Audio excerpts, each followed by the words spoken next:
जो सरदार गज्जन सिंह की शहादत हुई है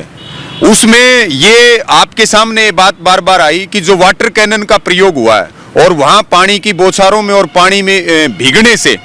और वो बीमार पड़े, ये किसान आंदोलन की शहादत है। आज आप ये देखिए, प्रधानमंत्री जी वाराणसी में दीप जला रहे हैं, लाखों किसान अपना घर छोड़ करके दिल्ली को चारों तरफ से घेर करके बैठे हैं, हमें उजाड़ करके हमारे देश के प्रधानमंत्री वहां वाराणसी में देव दिवाली मना रहे। ये लोकतंत्र तो कम से कम नहीं हो सकता। हमारी मांग को नहीं सुना गया और ये तीसरी शहादत है। अगर किसान जो हम मांग कर रहे हैं इनको पूरा नहीं किया गया तो सरकार को बहुत बड़ी कीमत चुकानी पड़ेगी। और इनका नाम गज्जन सिंह, बाबा गज्जन सिंह सरदार, 55 साल की उम्र थी, लुधियाना जिले के रहने वाले थे और हरियाणा में जो इन्होंने अंदर आए थे वो टोहाना बॉर्डर से अंदर आए थे और टिकरी बॉर्डर पे इनकी डेथ हुई है। और दिल का दौरा पड़ने से 29 तारीख को रात को 9:15 बजे धरना स्थल पर इनकी डेथ हुई है। 14 अक्टूबर को नारायणगढ़ में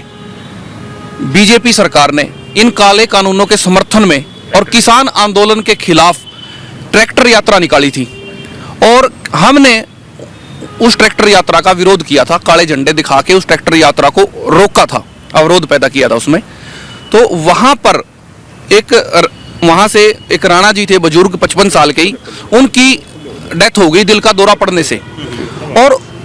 उस दिल का दौरा पड़ने में जो डेथ हुई थी भाजपा कार्यकर्ताओं की, हमारे 100 से ज्यादा लोगों के खिलाफ, किसान यूनियन के कार्यकर्ताओं के खिलाफ 302 का हत्या का पर्चा दर्ज कर लिया गया है। अब जब पंजाब से लोग यहाँ आए हैं और हरियाणा से लोग यहाँ आए हैं, अब अवरोध सरकार ने पैदा किया है और सरकार ने वाटर कैनन छोड़ा है उनके ऊपर और सैकड़ों राउंड टीयर गैस के गोले दागे हैं, सड़कें उखाड़ी हैं और बैरिकेड लगा के धक्का मुक्की पुलिस ने लाठीचार्ज किया है, पत्थर फेंके हैं। तो अगर नारायणगढ़ की घटना के साथ टिकरी बॉर्डर की घटना का कंपैरिजन किया जाए तो एक देश, एक संविधान, एक कानून के हिसाब से हम मांग करते हैं हरियाणा के मुख्यमंत्री पर, हरियाणा के डीजीपी पर, हरियाणा के चीफ सेक्रेटरी पर और हरियाणा के गृह मंत्री पर 302 का पर्चा दर्ज होना चाहिए। अगर ये 302 का पर्चा उनके खिलाफ दर्ज नहीं होता है तो हम आंदोलन में हमारी ये मांग और शामिल करेंगे, क्योंकि ये तीसरी हत्या है और सरकार के द्वारा ये हत्या है और 302 का पर्चा सरकार के ऊपर बनता है। और किसान आंदोलन में जो सरदार गज्जन सिंह की शहादत हुई है उसमें ये आपके सामने बात बार बार आई कि जो वाटर कैनन का प्रयोग हुआ है, जुलाना के अंदर जो वो सबसे पहले वाटर कैनन की चपेट में आए और वहां पानी की बौछारों में और पानी में भीगने से और वो बीमार पड़े, हार्ट अटैक आया या हृदय गति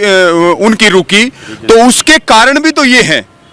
उसके कारण भी है कि वाटर कैनन का प्रयोग हुआ, उसका कारण है कि आंसू गैस के गोले छोड़े गए, उसके कारण है कि दूसरे तरीके से उनको उनके शरीर को जो यातनाएं मिली। इसलिए जो है ये सीधे तौर पर ये जो आंदोलन के अंदर जो हमारे सरदार गज्जन सिंह जी की शहादत है, ये किसान आंदोलन की शहादत है और हमारे भाई ने भी इस बात को बताया और ये सीधे तौर पर सरकार की जिम्मेदारी बनती है। ये सरकार की जिम्मेदारी है, ये प्रदेश के मुख्यमंत्री की जिम्मेदारी है। आज आप ये देखिए, प्रधानमंत्री जी वाराणसी में दीप जला रहे हैं, लाखों किसान अपना घर छोड़ करके दिल्ली को चारों तरफ से घेर करके बैठे हैं, हमें उजाड़ करके हमारे देश के प्रधानमंत्री वहां वाराणसी में देव दिवाली मना रहे। ये लोकतंत्र तो कम से कम नहीं हो सकता। दूसरी बात, हमने जो मांग रखी है यहाँ पर, हमारे जो परिवार है हमारे सरदार गज्जन सिंह का, दूसरे हमारे जो साथी हैं, और ये सीधे स्पष्ट तौर पर ये मांग है हमारी कि एक तो जो है ये सरकार में बैठे लोगों के ऊपर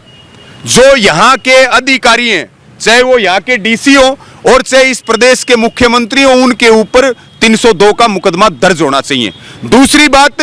शहीद जो सरदार गज्जन सिंह हैं उनके स्मारक के लिए सरकार किसी राष्ट्रीय राजमार्ग के ऊपर जगह मुकर्रर करे बहादुरगढ़ में। और तीसरी बात, हमारे पीड़ित परिवार को 1 करोड़ रुपए की नगद सहायता राशि दी जाए और एक घर के एक सदस्य को नौकरी दी जाए। अगर हमारी मांगों के ऊपर, क्योंकि अगर